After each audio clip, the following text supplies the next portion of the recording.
ஒரு சிறிய கிராமத்தில் அருண் என்ற ஏழை சிறுவன் வாழ்ந்து வந்தான். அவன் குடும்பம் மிகவும் ஏழ்மை நிலையில் இருந்தது. அருணின் அம்மா வீடுகளில் வேலை செய்து குடும்பத்தை நடத்தினார். அவர்கள் தினமும் உணவுக்காக கூட போராடினர். ஆனால் அருணுக்கு ஒரு பெரிய கனவு இருந்தது. அவன் பள்ளியில் நன்றாக படித்து பெரிய மனிதராக வேண்டும் என்று நினைத்தான். பல நாட்களில் அவன் பசிவயிறுட்ன பள்ளிக்கு சென்றான். ஆனால் அவன் ஒருபோதும் படிப்பை விடவில்லை. நீ பெரியவனாகி என்ன ஆக விரும்புகிறாய்?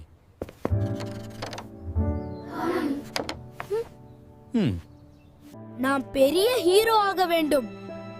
ஏழை மக்களுக்கு உதவ வேண்டும். ஏழை பையன் ஹீரோவா?